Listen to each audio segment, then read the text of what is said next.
Police को बुलाया जाता है इन्वेस्टिगेशन के लिए। हैरानी की बात यह थी कि कत्ल के बाद कातिल ने हनीमून जाने की टिकट करवा ली, इस यकीन में कि पुलिस चाहे जो मर्जी कर ले, उनको पकड़ ही नहीं सकती। मामला है इंस्टाग्राम पर हुए एक लव अफेयर का, जो कि चलते चलते एक हवस का रूप ले लेता है और उसके बाद होता है एक बहुत भयानक हत्याकांड, जिस पे किसी भी इंसान को यकीन कर पाना मुश्किल था। 22 जून 2025 छत्तीसगढ़ के दुर्ग जिले में एक बहुत अजीब घटना होती है, जब कुछ महिलाएं सुबह सुबह पीने के पानी के लिए कुएं से पानी लेने जाती हैं, तो कुएं के पास पहुंचते ही पानी निकालते समय अचानक से कुएं में बहुत अजीब सी बदबू आती है। यह एक ऐसी स्मेल थी जैसे कुछ सड़ गया हो या फिर गल गया हो, जिसके बाद जब लोगों ने कुएं के अंदर देखा तो उनको एक अजीब सा कपड़ा तैरता हुआ दिखाई दिया। कुछ तैराक कुएं में कूदते हैं। इसके बाद जब वहां से एक छोटे लड़के की लाश निकाली जाती है और ये देख के वहां मौजूद लोग दंग रह जाते हैं। थोड़ी ही देर में ये खबर पूरे के पूरे गांव में फैल जाती है। थोड़ी देर बाद उसी गांव में एक और लाश मिलती है। इस कुएं से लगभग 200 मीटर दूर एक और कुआं था। इसमें एक और कपड़ा तैरता हुआ दिखाई देता है। इस बार एक औरत की लाश थी। लोग समझ नहीं पा रहे थे कि आखिरकार ये दोनों है कौन। शक्ल किसी की भी पहचान में नहीं आ रही थी। पुलिस को कॉल करके बुलाया जाता है। पुलिस भी मौके पर ही वहां पर पहुंचती है, लेकिन सबसे बड़ी बात ये थी कि उनको ये पता नहीं चल रहा था कि ये लाशें हैं किसकी और कहां से ये इस गांव में आ गए और किसने इस गांव में इन लाशों को फेंका कि लोगों को पता तक नहीं चला। खैर, इसके बाद पुलिस को भी समझ नहीं आ रहा था कि आखिरकार ये दोनों है कौन, क्योंकि कोई भी ऐसा इंसान नहीं था जो इन दोनों को जानता हो। गांव के आसपास के लोगों को सबको पता चल जाता है। सब ये लाशें देखने भी इस साइड पर पहुंचते हैं। 24 घंटों के अंदर अंदर एक महिला सामने आती है और पुलिस को कुछ बताती है। वो बताती है कि उसने देर रात एक इलेक्ट्रिकल स्कूटी को देखा था और उसने बताया वो गांव का ही एक लड़का है और उसके साथ एक औरत और उसका बच्चा भी था, और उसको ऐसा लग रहा था हो ना हो शायद यह वही औरत और वही बच्चा है। जिसके बाद इस औरत से पूछा जाता है कि आखिरकार यह लड़का कौन था। तो महिला ने उस लड़के का एड्रेस पुलिस को बताया।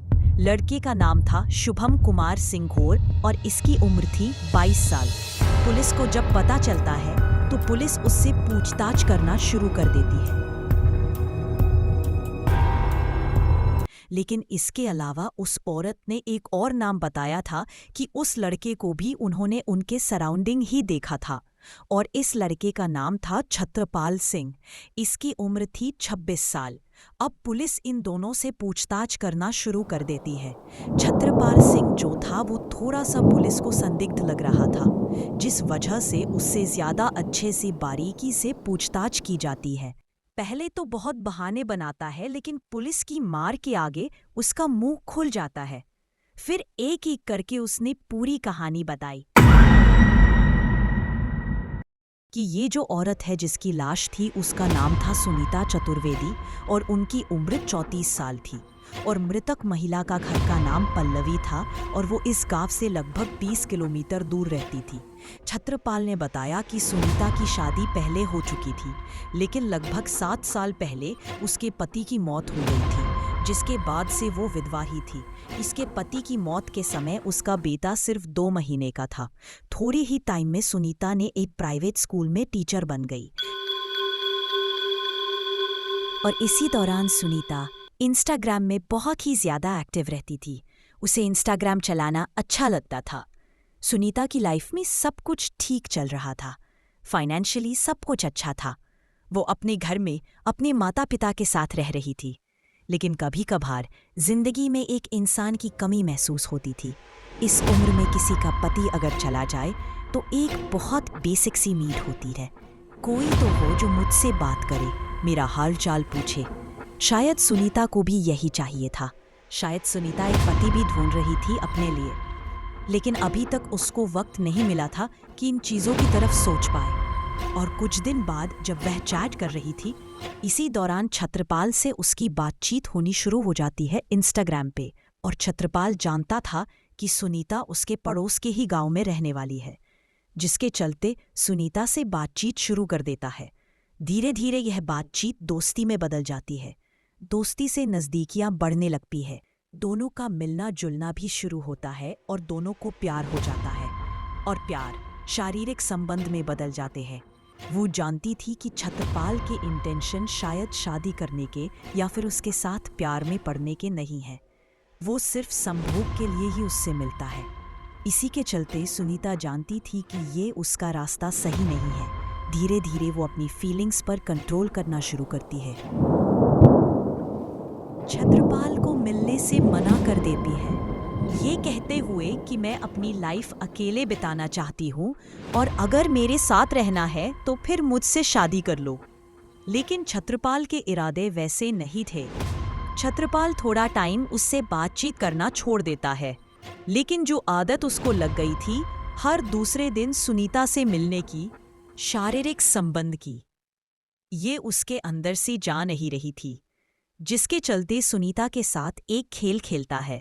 फिर से सुनीता के कांटेक्ट में आता है। उसको कहता है कि उसको थोड़ा सा टाइम दे, जैसे सब कुछ चल रहा है वैसे ही चलने दे। उससे शादी भी कर लेगा और उसके बच्चे को भी अपना लेगा। उसको पिता का प्यार भी देगा।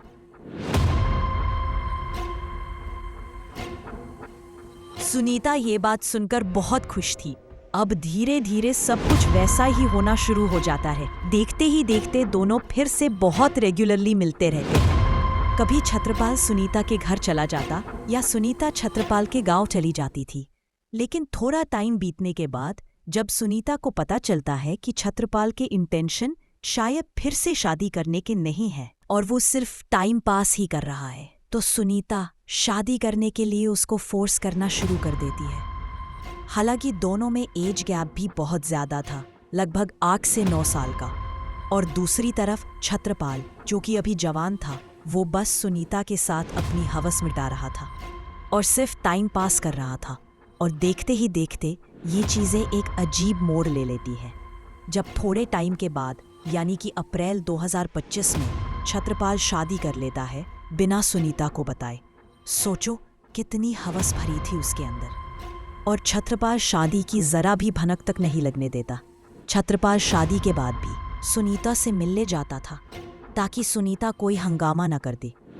लेकिन इस तरह की चीजें ज्यादा नहीं छुपती। शादी करना तो एक बहुत बड़ी बात थी। कहीं से शादी की बात सुनीता तक पहुंच जाती है, जिसके बाद सुनीता और भी परेशान करना शुरू कर देती है कि आखिरकार क्यों छत्रपाल ने उसको धोखा दिया। सुनीता के सवाल खत्म नहीं हो रहे थे। अब जब छत्रपाल बहुत परेशान हो चुका था, उसकी मैरिड लाइफ भी इस चीज से सही से नहीं चल रही थी। उसकी शादीशुदा जिंदगी पहले ही बिगड़ चुकी थी और अब वो चाहता था सुनीता से हमेशा के लिए छुटकारा। 19 जून की रात उसने अपने कजिन भाई शुभम को भेजा, स्कूटी दी और कहा सुनीता को उसके बेटे के साथ खेतों के पास ले आओ। शाम की करीब 8:30 बजे शुभम सुनीता और उसके बच्चे को लेकर पहुंचे। जगह थी सुनसान, चारों तरफ खेत। वहीं पर छत्रपाल खड़ा था। पहले तो उसने समझाने की कोशिश की, लेकिन सुनीता गुस्से में थी। वो चिल्ला रही थी, डांट रही थी और छत्रपाल डर गया। डर इस बात का कि अगर गांव वालों ने सुन लिया तो बदनामी होगी, उसकी शादी भी टूट जाएगी। फिर हुआ सबसे खतरनाक कदम। छत्रपाल और शुभम ने मिलकर सुनीता के हाथ पांव बांध दिए और उसका गला दबाकर उसे हमेशा के लिए खामोश कर दिया। लेकिन कहानी यही खत्म नहीं हुई, क्योंकि सब कुछ सुनीता का छोटा बेटा देख चुका था और दोनों जानते थे तब उसे जिंदा नहीं छोड़ा जा सकता। तो उसी चुन्नी से मासूम बच्चे का भी गला घोट दिया गया। दोनों लाशें बोरी में भरी गई, साड़ी में लपेटी गई, अंदर पत्थर और मिट्टी डाली गई ताकि लाशें कुएं में डालने के बाद ऊपर ना आए। प्लान साफ था, दोनों को एक ही कुएं में डुबाना, लेकिन पानी कम था, इसलिए एक लाश एक कुएं में और दूसरी लाश दूसरे कुएं में फेंकी गई। इसके बाद दोनों वहां से भाग निकले और हैरानी की बात तो ये थी, कत्ल करने के अगले ही दिन छत्रपाल हनीमून की प्लानिंग करने लगा। लेकिन सच छुपता कहाँ है? कुछ ही समय बाद कुएं से बदबू आने लगती है। गांव वाले जब पानी भरने गए तो उन्हें तैरती हुई सारी दिखाई दी और फिर सब कुछ सामने आ गया। पुलिस जांच कर रही थी और ये दोनों कातिल भीड़ में खड़े सब देख रहे थे। उन्हें यकीन था कोई उन्हें पकड़ ही नहीं पाएगा। लेकिन गांव की एक महिला की गवाही ने सारा खेल पलट दिया। सुनीता के माता पिता बुलाए गए।